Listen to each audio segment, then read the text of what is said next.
stream is live. Yeah, we live, baby. We live. We're gonna give it time for everybody to jump on here. Give it about 30 seconds before we get started, Coach. Okay.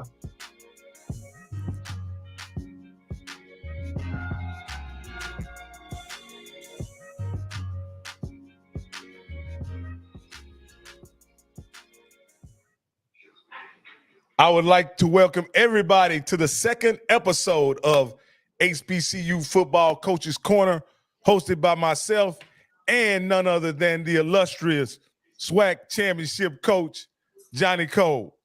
Coach Cole, before we get started, just want to know how you doing today, Coach? Man, I'm doing wonderful, man. I'm way out here on the west coast in the Baja of Mexico.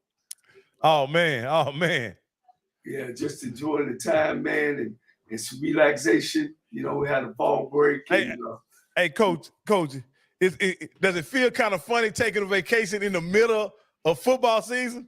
Man, hey, ain't no question about it. Usually you be glued to the film room and making sure you're getting up and having those morning meetings. But hey, man, you got to do what you got to do. So it's just this time that I took off. And matter of fact, I passed up my homecoming at Texas Southern. Oh, man. But I will be watching football this weekend. I'll be on my way to Dallas, Texas to watch the Grambling and Prairie View game in the State Farm Classic. Can't stay away, huh, Coach? Can't stay away. Yeah, but those weekends got to be somewhere smelling some grass, watching some good old college football. All right, Coach. Let's get into it. The first block of our show, we're going to discuss Deion Sanders and that prime time level butt whooping that Oregon gave him and the program. I must admit, like you say, I'm a big prime time fan. But as you watched it unfold, Coach, what was your reaction? Well, this game was gonna come. I mean, the greatness that him and his staff and this football program has done deserved all the accolades they were going to get. And they just ran into a wall. And if you're a football guy, you should expect it. The TCU game, TCU played the national championship last year, and you come back and you beat that program because it's about programs. And as you know, Oregon is one of the perennial top programs in the country. So it didn't surprise me. And it shouldn't surprise no football guys. I know Prime them got to lick their wounds, and they got to be able to come back and get ready to go. They got another prime time football program that they got to play. So nothing surprised me about the game, and I look forward to watching them again this week against USC. All right, Coach, okay. Let me ask you. Have you been in that spot before where you've taken a beaten handily and then had to come back to next week? What is your mindset when your team has been beaten soundly? Okay, let me just put it like this, Coach. After taking a thorough beating like that, how do you get past that, Coach? Well, one of the things, you got to tell your football team is you take your negative and make it a positive about where we need to be, where we gotta be to be the best. So that was one of the things that that I was still in my team, and watching the film tell too, how close you are. They still got to do some recruiting. This is a very young program. You just got to lick your wounds, and you can't let this game beat you twice. Meaning that you can't carry it over, and you can't start second questioning your players nor your coaches and what you're doing in the program, because you have made some great strides. Nobody in this world would think that Colorado would be 3-1 at this time. Everybody thought, well, yeah, Deion gonna bring some players in, and eventually we're gonna get good. But he's a bowl team now. I guarantee you, and I put my check on this, that they will go to a bowl game this year. Yeah. So in looking at the game, Coach, how much of what you saw is correctable? And then how much of what you saw is not correctable in what Colorado put on film last week? Well, correctable and incorrectable. One thing about the only part that you can't correct is that you got to get you some more dogs, as they say. I mean, you got to get some more players, and you can't recruit in the middle of the season. But I think the whole thing's correct. I think playing the quarterback spot, I didn't think that Shador had a good game. I think sometimes, and I'm coaching now, that he plays on stacks. Sometimes when they lock your men up on the outside, then in my mind and me teaching the quarterback is you got to make us win. Well, how do you make us win? You got to start turning into like a running back and getting up inside. A lot of times he got sacked by trying to get outside. Sometimes you got to keep your eyes down the field. I know he's been getting hit a lot. His feet is starting to move a little bit, and all this stuff is natural. But sometimes he's got to get up inside, and if he see him running off with his guys, he got to get up there and run. And if he can get some runs and get some first downs, that'll loosen his thing up. But he just kept trying to get outside, finding the guy, but sometimes you got to keep them eyes downfield. Yeah, Coach, let me just ask you this before, because Shador is going to be key to any success that they have, right? Right. You fully understand that, right?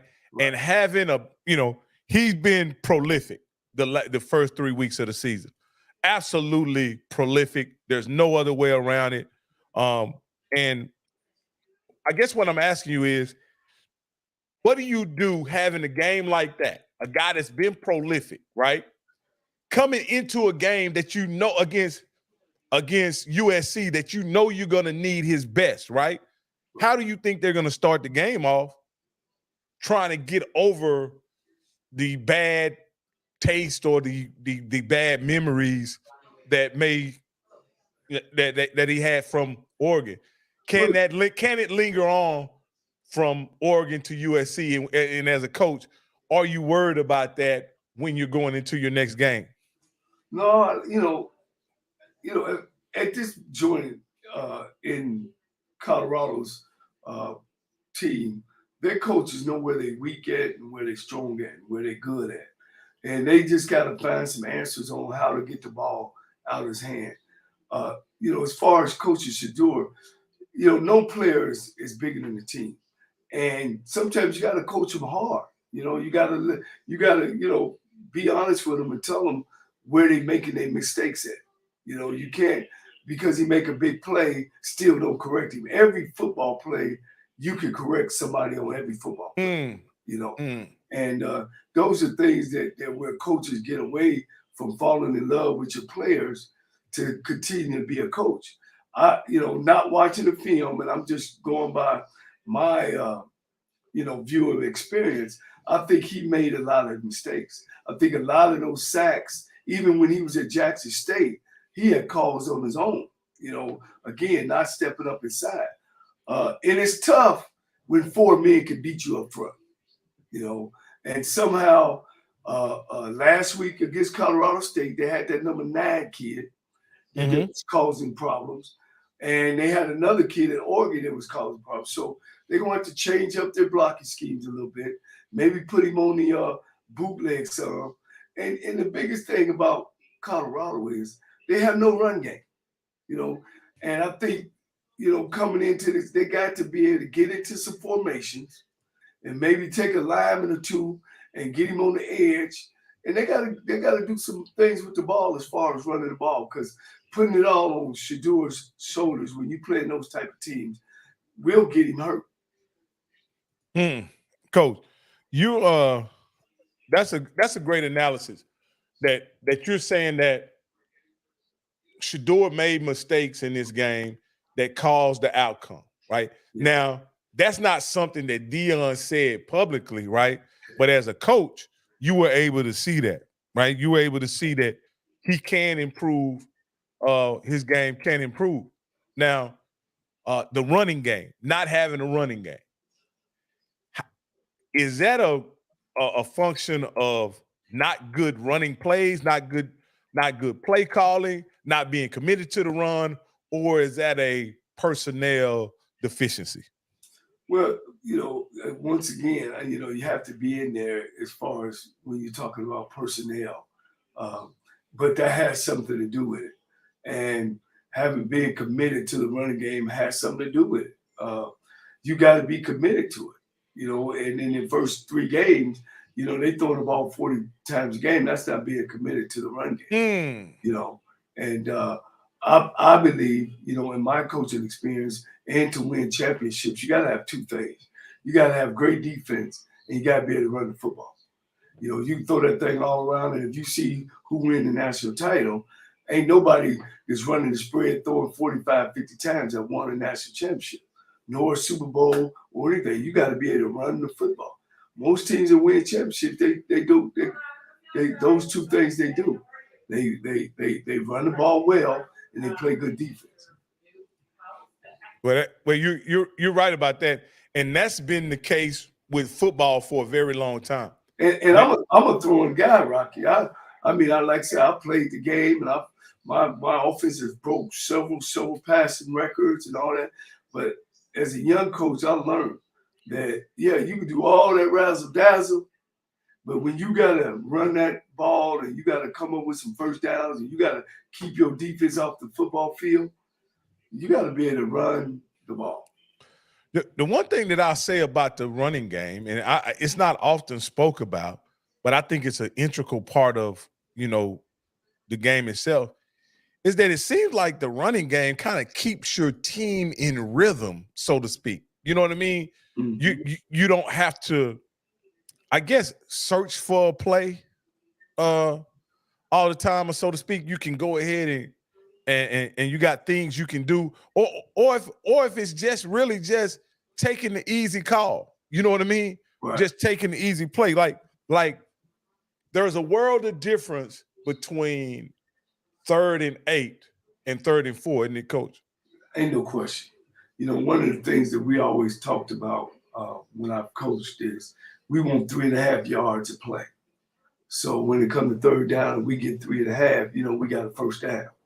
And that was one of the things that I've always told my team. And you got to be able to call plays where you're mixing it up, and you got to do things that you're good at, and sometimes you can get in the game, man, and you've watched film on a team, and next thing you know, they got what we used to call a Jomo cousin, a kid over there whooping tail in the trenches, and man, he'll mess your whole game plan up. So that's very important. When you look back at Colorado and TCU, they were outcoached. TCU were outcoached.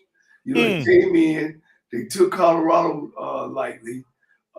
These young offensive coordinators, they want to swing in and they want to be known as the gunslinger, and we got this offense that's going to score 40, 50 points. Sometimes you got a pound and ground. You know what I mean? You got to win the game in the trenches. And TCU, as if you remember back, kept getting down the red zone trying to throw the football. And I guarantee you, they kicking themselves in the butt knowing that that's what Oregon did, dominating the game against Colorado last week. They jumped on them. They never let up. They knew that they were bigger and stronger. And in an older program. So my hat goes off to Oregon in their game plan versus Colorado. Coach, I want to play, speaking of that game, before we move off of it, I want to play a clip from the coach at Oregon, right? One is going to be of his pregame comments. One clip is going to be of his halftime comments, and I just want you to listen and give me your reaction. I know what's being said in the in public discourse, but I want to really get your opinion on these comments that he made. It was both; they both were very impassioned. I'll say that. Let me see. Hold on, that's not the right clip. All right, here we go. Rooted in substance, not flash, rooted in substance. Today, we talk with our pads. You talk with your helmet, right? Every moment. The Cinderella story is over, man. Right? They're fighting for clicks. We're fighting for wins. There's a difference, right? There's a difference, right? This game ain't going to be played in Hollywood. It's going to be played on the grass, right? It's going to be played on the grass. Let's go. All right, that was the pregame speech, right? That was the pregame speech. Let me give you his halftime comments, and then again I'm gonna let you. Here's his halftime comments. We're playing for wins. What kind of message do you feel like your team sent with this win? Yeah, they're ready to get better. They're hungry to get better. We're certainly not satisfied, right? This is one game. Now we're on to the next one. We got to focus on the next one. There's a lot that we can improve from that game. Fun, energetic on the field, but our guys have a standard to uphold. How would you describe the defense's performance this afternoon? They did a good job. They did a good job. You can't overshadow out of that. Right, we're going to face some elite teams. We get to play great quarterbacks in this conference right now. So we're certainly some to get better on. But they did a good job today. They've held the standard. Congratulations on a great win. Thank you so much. Have a good one. Go back. Now he did. Now I don't know if you heard him, but he said we're not done yet. He said we're not. He said we're not. He said we're not done yet. So tell me. Let's first off his halftime. I mean his pregame speech. Well, man, I mean, his pregame is in-house. I think he has every right when he's in-house to say whatever he needs to say. And, I've heard coaches say worse thing than that. But it seemed like it really cheered his team up, I mean, it wasn't like they were rah-rah ready to knock the walls down and come outside. Maybe they had some questions. The thing that I didn't like about Coach at halftime is he kind of got personal, what he could say inside the locker room, man, more power to him. But to come out and tell people, oh, well, you watched it last week, and we ain't done yet, and you up what 35-0 at halftime, and you got control of the game. That's kind of personal, man. That's one of those deals. Like, are you trying to win the game, or are you trying to embarrass Coach Deion Sanders? I think it's cowardly, really, because if I got Oregon and I'm over a program, I'm ahead of the game. I'm saying, look, hey, they made drastic improvement, but we Oregon, and we coming in and we supposed to win this game and we supposed to dominate it. I'm kind of like Deion. I ain't gonna be talking underneath my breath and all that kind of stuff. If I got a whip and I got a great team, which Oregon does, I'm not going to take no shot at somebody that's up and coming, because you can't take away the greatness and the good things that Deion Sanders has done, and especially not that way, because at the end of the game, we coaching young men and we trying to develop them in a way that they can go and be very constructive in community. So I can't give Coach a hat off. You did what you're supposed to do. Everybody expected Oregon to come in and win, and if you didn't, you don't know football that well. Yeah, I mean, what it seemed like to me, he at one point he wanted to look like he was the underdog in some regard, and then all of a sudden he's gonna put the hammer down, in a game where he's already up by 35 points. You know what I mean? Right. His team had played well or whatever. There are going to be plenty opportunities for him to show how good his team actually is. Being a 21-point favorite, actually, I don't think that was the game. And he came in, with the fake punt, going for two. Like, he did several things in that game where you knew Coach felt like he had the better team. He felt like he had a good plan, and he was able to expose, Colorado for their weaknesses. Right. But I think more important than their weaknesses, the advantage that Oregon had is that Colorado just came off a very emotional win the week before. Can you just briefly talk about that and how that can impact a team's play coming off an emotional win and then having a pretty stiff competition the next week?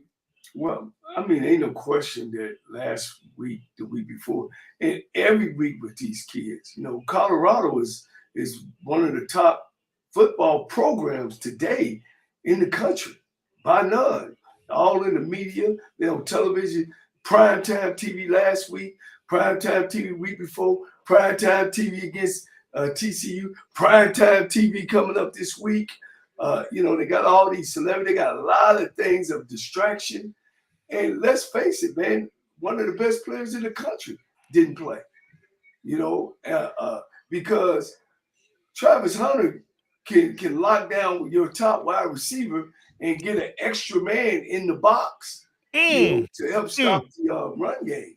So yeah, ain't no question that these kids are under a lot of pressure. You know what I mean? Prime Coach Deion, he know what to do. He knows how to talk to them, and he knows that he's got to get them back focused. Back focused on what this really thing is about. Yeah, the bling bling, the glasses, but we got to go on that football field and show up, because now, like he said, we coming, and then now he said we here. Now you are a spot. They got a target, on their shirt. And they still young, you know what I'm saying? And they not understand. They got to learn all that. They got to learn all that you got to bring your A game every week. People, you got a popular coach. People want to be Deion. And if I was the coach and I'm playing against him and I'm coming in there with a whip, I'm trying to put it on him too. Hey, Coach, last thing before we move on. What do you, like you mentioned, this game is on prime time. It's going to be the marquee game for the week. What do you expect out of the Buffs coming up? Well, I've seen USC last week against Arizona State, and I was a little surprised, but they got some boys up front. Great quarterback. Probably the best quarterback in the country. Got some wideouts and things like that. But Colorado got it. They got to establish some run game. They got to be able to establish a run game, and necessarily not having so much success, but say that we will run the ball. Number one. Number two, they got to keep their defense off the field. The defense is playing too much on the field. Shador, he's gonna have to learn how to let the ball go and throw people open. He's so used to holding the ball so long, and then when the guy pop open, he can put it on him right now. Sometimes he got to anticipate them popping open. You know what I mean? And he's got to get up inside, keep his eyes downfield, feel the rush, don't look at the rush. If you see him and when he trying to scrum outside and he put that football down, that means he's taking his eyes off downfield. And then, they got to do some rub routes. So get those guys in bunch formations and rub, because people lock it up. And you just can't allow 4 down linemen to stop your run game. You know what I mean? You can't. Let me ask you this also, Coach. Do you think adding an H-back or a tight end could help them in the run game? Ain't no question. And again, that might have to do with recruiting. You know what I mean? Maybe they didn't go out and recruit a couple tight ends. You know what I mean? Or who they got right now ain't the guy who they need. But definitely, I'm big on tight end. To me, you got to have one of those in your offense to be successful. Especially as you said, and boy, you learning some football, ain't you? Yeah. You need a tight end to run the football. You definitely. Well, I actually seen a game the other day. I can't remember if it was. I believe it was last night. It was the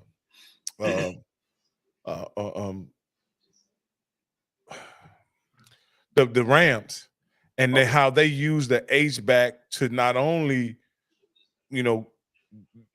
manipulate the defense, but they use it to get an extra guy in the run game. You know what I mean? By being able to move him in different different spots. Sometimes he was the lead blocker, sometimes he was the double teamer, sometimes he would be doing a reach block on a stretch play. Like they used him in all different kind of, and they largely, put him in that same H-back spot, one position back, one position over. And it was surprising to see me that they would run him up in there, almost use him as an extra blocker on like a counter tray or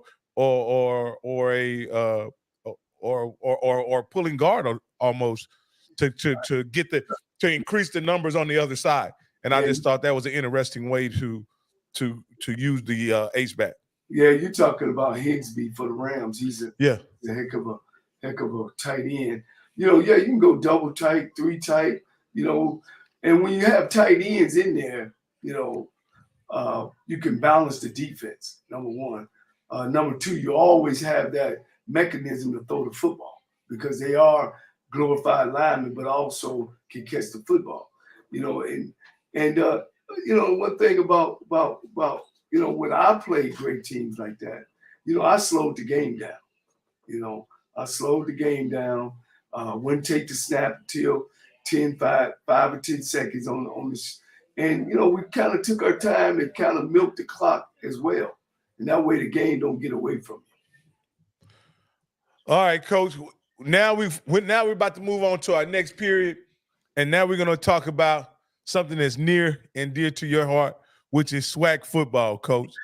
And again, there was some awesome SWAC action this past week. Awesome. And so what I'm going to do is I'm going to scroll through and just, briefly touch on some games in their results. And I'll first say, so what was your thought about the Alabama A&M game? I'll give you my thoughts right off the bat. I thought Alabama A&M would have been able to win this game more handily. But the new coach over at Arkansas obviously, was able to have his guys ready and what turned out to be a really competitive game. So what were your thoughts? And this was on Thursday, Coach. Yeah. They played this one on Thursday. You got a new coach over there. They just been playing right there solidly for Pine Bluff. They beat Miles College the week before by 1 point. And he's just now getting his feet wet in the conference. Pine Bluff has always had great players that, come from the Arkansas and Memphis area. But A&M, Coach Maynard down there, he does a good job on the offensive side of the ball. Got to be able to stop some folks. They throw the ball well, and they lost last week, which I thought they would win. But A&M was one of the top teams on the West. On the east side of the SWAC. And one of the biggest games is Florida A&M going to be coming up, because right now Florida A&M is walking through the east side. Oh man, yeah, it looks that way, Coach. Moving on, we have Mississippi State. They took a shellacking from North Carolina Central. They're still winless. Mississippi State has a first year. Mississippi Valley State has a first-year coach. North Carolina Central is the defending Black College national champion, led by Trey Oliver. This is the kind of outcome everyone expected. Mississippi Valley, I don't know what to say about those guys, but they definitely was playing a formidable foe in it, and they got shellacked. What is your thoughts on that game, Coach? Yeah, I talked to Coach Oliver before he was going down to UCLA, who I think is a brilliant coach. One of his biggest things he said is that, it's a money game, that he's not going to go down there and, get his quarterback hurt, but we're going to go down there and try to win. And, if things get out of hand, he's going to let everybody play. Mississippi Valley State is a school that in the SWAC that I had an opportunity to play against. And, I don't have nothing against this young coach, but, they need somebody to come in there that got a vast recruiting background, got a background of coming into programs and taking over. I don't know why they do this over and over and over and over again. They one team that's never won a SWAC championship. So they'll take a shellacking and they might not even win a game this year. Wow, Coach. And let's move on to your alma mater against a very formidable foe. They went into Grambling without the services of Andrew Body, and they get beat by Grambling 35-23. Let's look at the box score on this game because of course, without Andrew Body, you want to look at how efficient the quarterback position was for Texas Southern. And looking at Jace Wilson, who came in relief of Texas Southern, you can look at it and say he was 14 for 24, 154 yards, 3 touchdowns. That's a good day for any quarterback. However, but you also have Miles Crawley from Grambling, who was 14 of 23 for 195 and 2 touchdowns. Again, the game was decided in large part, in my opinion, right here, Coach. Right. And you always talked about you've always been one to, even though you have a very extensive background passing the football, but you say the running game is a key, and this is where the game was really decided here. Texas Southern ran for 118 yards. The quarterback only had 6 yards. You would expect Andrew Body, if he was there, he would get a few more. And then over here at Grambling, they had 282 yards on 48 carries. They were committed to the run, obviously, and then they had a great performance by Chase Williams. Coach, how many games are you really going to lose when you run for 282 yards? Well, not many. Texas Southern is it's a 5-year program, and they get Andrew Body hurt, and Jace Wilson is a transfer from Fordham, which is a Houston guy. And when I look at the stats, to me, they're not letting Jason, who's a passer, a much better passer than Body is, but they letting him. He not throwing the ball as much as they let Body throw. Body played Prairie View, threw the ball 38 times. Remember we talked about that. And then we we did. And that was the crazy part about it. They having problems there. Anytime, and you're hearing the stories about Body. Is he hurt? Did they just move somebody in the spot? You hear all the rumblings around that team, and I think they got some inner problems that's going on in the locker room, and the coach got to try to keep a hold of that football team together. And you look at Grambling coming in their 2nd year, and you look at Texas Southern coming in their 5th year as a coach, and this shouldn't happen. That score should be definitely backwards. Texas Southern should be a team that this year, with a coach that's been there for 5 years, one of the top programs in the conference, but unfortunately they're not. And if you looked at time of possession, Grambling held the ball much longer than they did. And 14 out of 28, ain't real good. You completed 24, you under 50% almost. So they got some problems, and they get a freebie this week. It's homecoming, and they're bringing a team in from out of town that's 0-5. They just started football 2 years ago, so hopefully that might give them a jump start and get things on the right track. Coach, I just realized that Texas Southern is winless, Coach. Yes. Going into homecoming being winless, I wonder what kind of support they're going to get. Well, you have a lot of people on campus, but I don't know if they're gonna walk into the game. That's kind of been happening. You got 10,000 people on campus, and your crowd is 4,000. Something wrong with that picture. It's tough. It's tough going into a homecoming winless. They already have 2 SWAC losses, and the problem is those 2 SWAC losses are to teams in the West. So, and Prairie View, both Prairie View and Grambling are expected to be, in my opinion, among those teams at the very top. So, again, I think one thing about it, Texas Southern has dug a big hole, and I've been around the SWAC, a long time, and you don't win your side with 2 losses. You don't. You're either 6-1 or 7-0, and I think that's still how it goes. And then now, you're looking at Grambling and Prairie View, where they got to lose 3 games. Yeah. know? Yeah. And then you still got to play Jackson State, Florida A&M, Bethune-Cookman. It's going to be tough. You know, it's going to be tough, and it's going to be another long year for Texas Southern. So, Coach, but I also want to say that you look at Grambling. In previous years, they've gotten off to a pretty tough start with their SWAC season. Almost each time Hugh Jackson has been there, the two years that Hugh Jackson I guess he's been there 1 year. The 1 year that Hugh Jackson has been there, he got off to a slow start in SWAC last year, right? Right. Now he gets off start 1-1, 1-0, and at the end of the day, his offense has been the most prolific offense in the SWAC so far, right? He scored 10 against LSU, which was good, but he scored them early too. And Hampton ended up beating him in a close game. So he was in the game with Hampton. You know, and those kids are building confidence, and Coach Jackson and staff is doing a great job of getting things going in the right direction. Okay. Next up is this is a game that I was really interested in seeing how it panned out.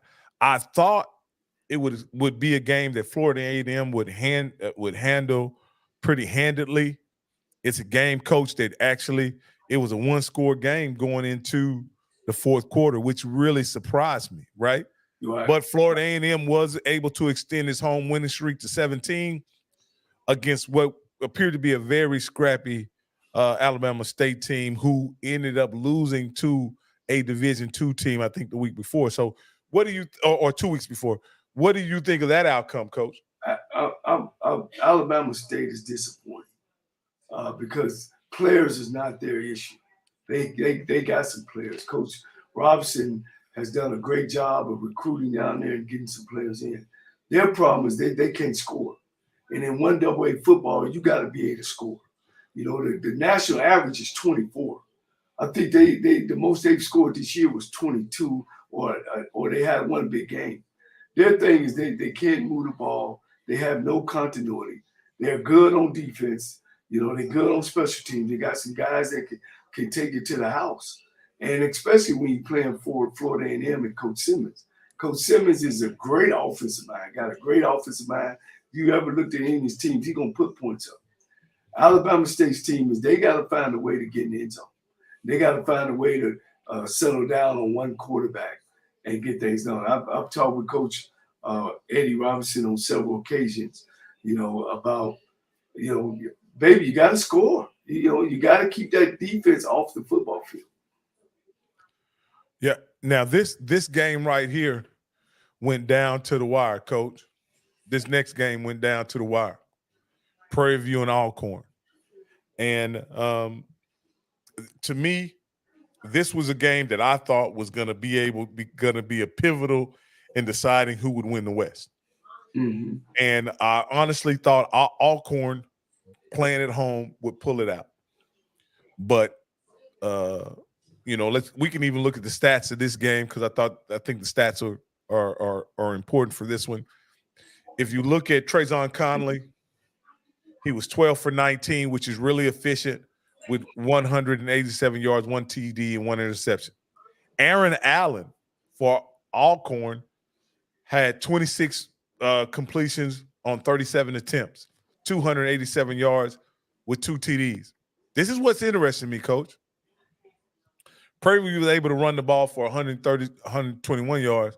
However, Alcorn ran it 23 times for 97 yards. Mm-hmm. Looks like Alcorn was able to pass the ball pretty well, but they had trouble running the ball, right? Mm-hmm. Which is always a problem, i.e., whether it's Colorado or Alcorn, if you can't run it, you're going to have problems. And Prairie View was able to stay in the game. And when it was 20-20, they drove down with their final drive, kicked the field goal as time expires, and won the game against Alcorn. What do you think about this game, and how will it factor in determining the West Division champ? Let me look at one thing, if you can roll that up. Okay. I want to look over the turnover margin in the possession time. And that's at the bottom. You know, see, I don't have that. Coach Bubba McDowell is doing a great job of taking over from Coach Dooley. and evidently he's kept some things the same down there. You might look at team stats. Yeah, Yeah, that's what. Uh, and he's been doing a great job. And you see that possession where Prairie View had the ball 31 minutes, and it wasn't that many turnovers, but he's been doing a good job down there. And Coach McNair, is just trying to keep things on the straight and narrow. He's got a veteran staff, a veteran team, and I was surprised that Alcorn didn't win this football game.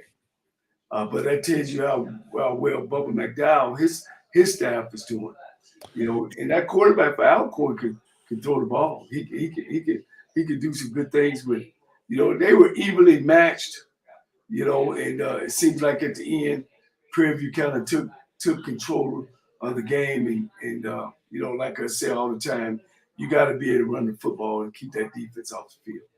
Yeah, Trayvon Conley, who is not a prolific passer historically, was able to matriculate the ball down the field at the end of the game, and so that was quite interesting. And actually, Outscript TV, the YouTube channel, I suggest anybody who is a member to go over to his website. He did a breakdown of that final drive, and the offensive coordinator and the quarterback, Trayvon Conley, did some really good things on getting the ball down the field. Didn't take many risks at all because the game was tied. So he didn't take many risks, made a lot of safe check down kind of passes and just got the ball in field goal range, and they were able to execute a kick at the end. So it was a really, really really good game. And but I was surprised that Prairie View pulled it out in the end. Yeah, one of the things that jumped out to me on there, with Alcorn throwing the ball a lot real quick to go over it, is they were 4 for 12 on third down, and that's not good at all. You want to be about 40% on third down. Sorry about that. Sorry about that, Coach. Go ahead. We good. All right. Next up was the last SWAC contest. Before we move on to the MEAC, was Jackson State and Bethune-Cookman. Tell me about what your thoughts were on this outcome. Well, Coach T.C. Taylor is doing a great job down there, and playing some good football and playing some solid football. And I like the way he kind of mixed things up on the offensive side of the ball, and the kids are playing pretty good. And, he knows that he has a target on his back, and every time Jackson State step on the field, they got to come with it. They got to come play. And, Bethune-Cookman with a first-year coach, he's trying to do some good things down there, but it's tough. It's tough on Bethune. They got a lot of obstacles to overcome. And, one of the big things that you got to cut down on the turnovers. And, as you can see, when you go, who's running the football and who's not. At the end of the day, that's who's winning the game. Jackson State rushed for 260 yards to 58. So that means that I was keeping the ball, I was keeping your offense off the field, and playing good defense. Yeah, Coach. We'll take it to look at the team stats, trying to just kind of look at third down conversions and stuff like that, just to kind of see who was efficient. Wow, this is I don't think I've ever seen this before, Coach. Zero didn't make one third down possession. Didn't convert one third down. And even though Jackson State didn't have a great day on third down, right, they weren't 0 for 14. So right, when you look at it, this game was a lot closer than I originally thought. Bethune-Cookman has been, played Jackson State pretty tough. Coach, let me ask you this: Is this a case of Jackson State playing down to their competition, or just Bethune-Cookman being a lot better than we thought they would be after what happened with Ed Reed and all that kind of stuff? Yeah, well, of course they coming out with all that drama that was going on. But if you look at those stats, the third down would jump out to you. And really the biggest thing is Jackson State was able to run the football. And a lot of times you get away from running the football when you should be running it, you throwing it. A lot of times people get caught up in the showboat of it. These offensive coordinators get caught up in the showboat of it instead of doing what makes you win football games. And that's number one, protecting the football, and number two, throwing the ball too much. All right, we'll go over the MEAC right quick, Coach, before we get out of here today. Already went over Mississippi and North Carolina Central. Now, this game here is this was kind of uneventful and probably what to be expected, playing a FBS opponent. Delaware State got shellacked by Miami of Ohio, 62-20. The game I want to get to is this next game, which is Coach Dawson Odoms of Norfolk State, formerly the head coach of Southern, beats Townsend. And what do you think about that when you look at Norfolk State beating a Townsend team, and what does that say about where Coach Odoms in his third season has the Norfolk Spartans, I believe, Coach? Well, ain't no question he needed this win, and they have a lot of expectation for Coach Odom down there in Norfolk State. As you can see, Townsend, which is a perennial winning program, is down this year. So it was a big win for Norfolk, but it's a down year from Townsend. And Townsend back, they'll bounce back. But Norfolk State, they got to win. Coach Odom is, like I said, he's from that area. And last year they didn't do as well as they thought they would do. And they jumped out to a good start and, didn't finish the year good at all. But they running that football down there. He running that football. As you can see, he rushed 54 times for 350 yards. He understands what's up and what it's about. And he lost. They had a top quarterback there last year, which got a try at the NFL. I don't think he made it, but he's running the football this year. Well, Coach, I think they were dealing with some weather from a storm over there in Virginia. A few other games that of interest that a couple of my friends were concerned with. They were concerned about the Fayetteville State and Virginia Union game, which is a two Division II HBCUs, and it was similar. It was a similar situation where they weren't able to throw the ball well. But what's surprising to me is Townsend, even if it was weather, they threw the ball pretty decently, right? Yeah. But it looks like they were overwhelmed by the run game when you look at 350 to 140. And I have a sneaky suspicion, Coach, that if we go to team stats, there's going to be a huge disparity in time of possession. What do you think? Oh no, ain't no question. Yeah. There you go. Right there. I mean, sometimes you don't have to watch the game. If you know the game, you can, those stats, it's always some on the stats that's glaring and jumping out. Now, it ain't 100% proof, but it's dang near 80. If you winning in the turnover game, if you winning in the first down game, and I'm saying significantly, not by 1 or 2 or 3. Mm-hmm. If you're winning in that rushing game, 9 times out of 10, you winning those football. You said this on the start of this broadcast that how the running game is very important, and it's proven to be as we've looked at the stats at each one of these contests here in the SWAC and the MEAC. The running game contributed to the outcome of the game significantly in just about each situation. These are 2 games I want to talk about before we get out of here. And one is, what do you think about Morgan State losing in a nail biter, a double overtime against a FBS? Is it no? They're an FCS opponent, but they're a formidable SCF opponent from the CAA.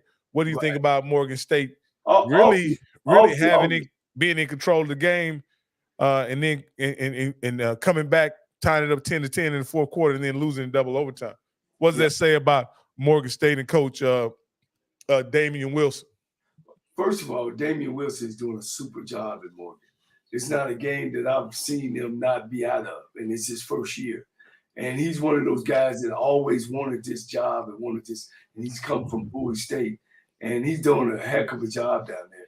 Albany is a traditional winning program. You know, they've always had good programs, and it's remarkable that they kept the game close the whole game.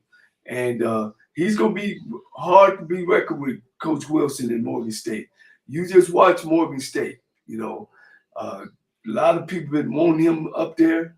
You know, and he's been right across the street over at Bowie and winning the CIAA championship. He's going to do a great job there at Morgan State.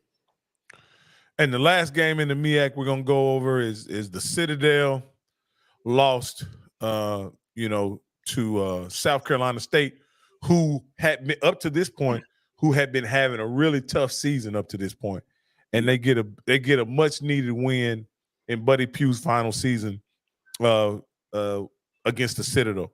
What do you think about that victory, Coach? Well, you know, the Citadel is the Army boys. You know, yeah, they're the intelligent boys, but Buddy Pugh, you can't say enough about a guy that's been in one school and won, a whole bunch of MEAC championships, and the thing he's done over there, and and that's a good win for him. Sometimes you need to play teams like this, during the season to get yourself back on track. Don't count South Carolina out now. They'll sneak up on you. The year he won the national championship, he came in there with an ugly record against Dion and was able to get in there, and those guys were able to win the Black College National Championship. So don't count him out. He gonna keep coaching them hard. He gonna keep keeping them on the right track. And this is the type of games that you need to get yourself and get your team on the right track. Hey, Coach, I wanted to point out that Corey Fields, the much maligned Corey Fields, who had been struggling much of this season and last season, came out against the Citadel and was 19 for 25 for 301 yards, 3 touchdowns, and 1 interception. Like that's a hot game for a quarterback, isn't it, Coach? No, ain't no question. Evidently the run game was running well because they really didn't just come out and just throw the ball all over the field.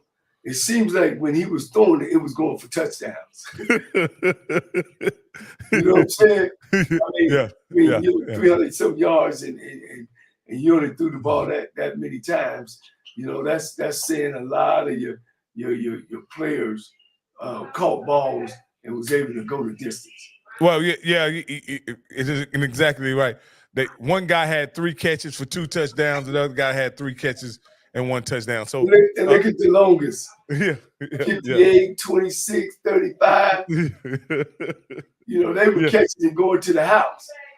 Yeah, they were doing big things with the ball. Coach, this has been another amazing show. This has been episode 2, man. I certainly really enjoy doing this show with you each and every week, man. The first show, we got a lot of positive feedback again, and we look forward to continuing and doing this next week. Did you want to take a peek at the upcoming games? So if there are any of note that you wanted to make a comment on before we I tell you what, we can go over our predictions. All right, cool. First one is SWAC, Lincoln, and Texas Southern. Okay.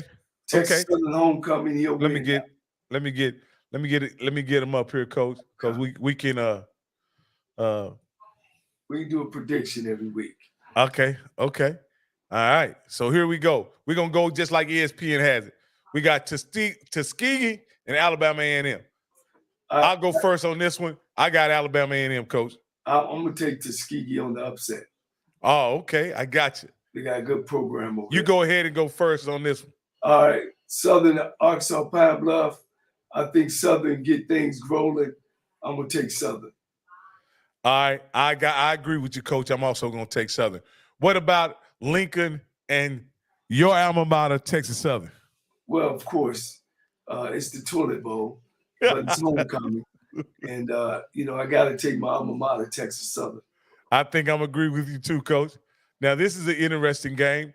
We got a matchup of two teams who are 0-1 in the SWAC, 0-1, and they desperately need a victory in a must-win game. Who's going to come out with the victory?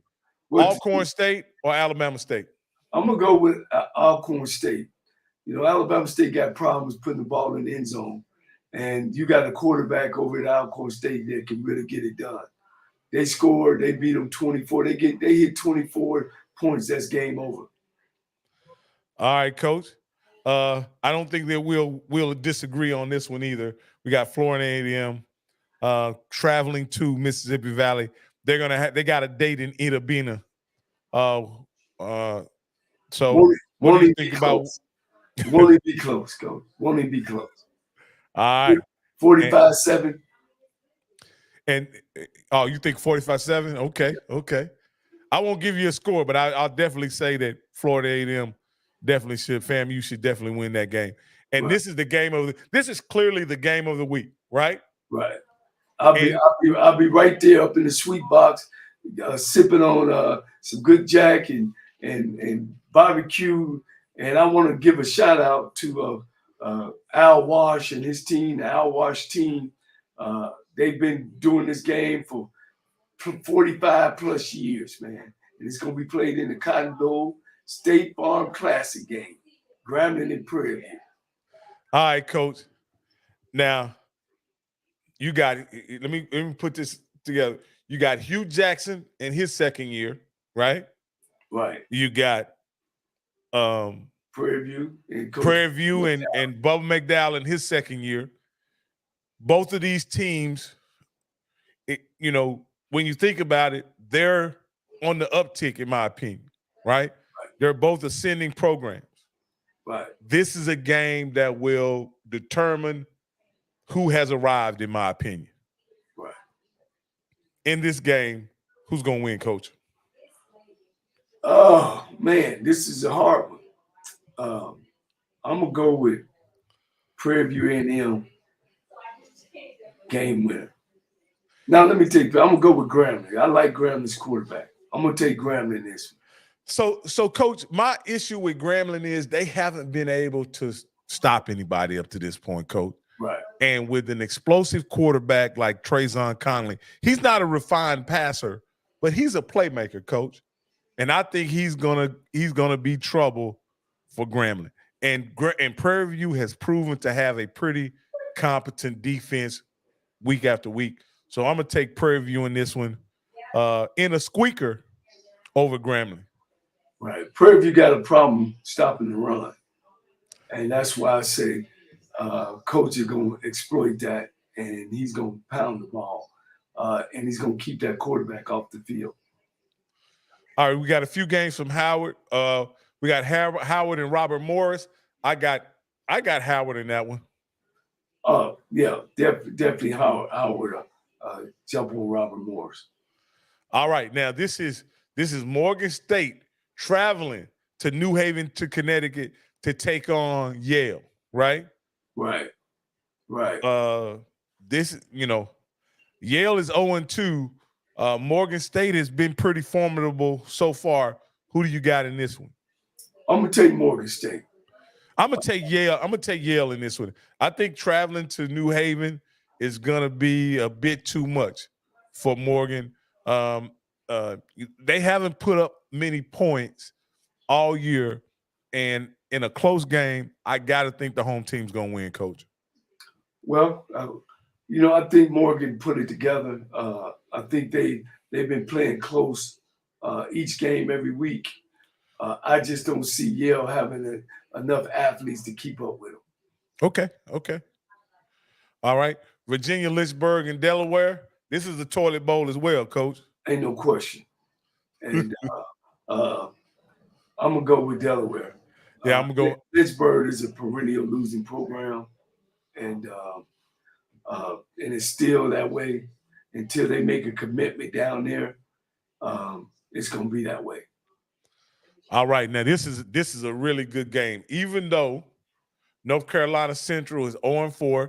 This is a matchup of this is a previous MEAC matchup, You right? mean A&T, North Carolina A&T. Yeah, North Carolina A&T and Norfolk. This is would in previous years this would have been a conference game, huh, Coach? Oh no, ain't no question. And so when you look at this, can Dawson Odoms get it done against North Carolina A&T? And and will A&T go 0-4? North Carolina A&T became one of the top black schools because of their football program. Absolutely. And they slipping, and Coach Washington stepped down this year. So they got a new coach and they got a new way they doing things. And Coach Odom needs this win. So I'm gonna ride with Coach Odom. I'm gonna take Norfolk over A&T. I'll take A&T on this one, Coach. I think going into A&T actually needing this game in a big rivalry game, I think they definitely will get it together and win this game. Now, this is an interesting game for your good friend Trey Oliver, Coach. Let me kind of explain this one. Last year, North Carolina Central was blew out in this game. Right. Campbell's coming in 2-2. North Carolina Central 3-1. How do you think this will turn out? And this is in Durham. Yeah. So this is a home game. I know Coach over at Campbell, and he's a good dude. Coach Mentor? Yeah. Went to University of Nebraska. And, of course, this is going to be a real, real good game. Campbell being a well-established program as well as North Carolina Central. I'm going to go with Campbell. I'm going to go with Campbell because they're going to pound, they're going to run the ball, and I know my man Trey going to be like, oh, no, Coach, you didn't go with it. But I go with Campbell. They real solid, good football program as well as Central, and I'll go with Campbell. Hey, Coach, I want you to know once you get him on the show, I'm gonna tell him you pick Campbell on this one, Coach. Oh no, I'm definitely. Right now we just trying to find the time, and I'm gonna get him on the show. All right, Coach, I appreciate it. Hey, I got to take North Carolina Central. I'm a big fan of Davius Richards, man. I think that quarterback is outstanding, and so I think he's the next HBCU black college quarterback to start a game in the NFL, man. I really think he's special, and so I take Davius Richards and North Carolina Central on this one, Coach. Coach, again, this has been amazing, Coach. To go through this and just talk about the games, man. We're gonna be back next week. We're gonna be on time next week, though, Coach. Coach, I know you're a stickler for time, and so this is unlike you to get started late. And so we will make sure that we're started on time next week. We went 3 minutes over, Coach. We're almost there, Coach. We almost got it. 1 hour exact. So you got anything you want to say before we take them out, Coach? Man, as I always say, man, when you feel yourself at the end of the rope, you tie a knot and hold on tight because ain't nobody bad like you.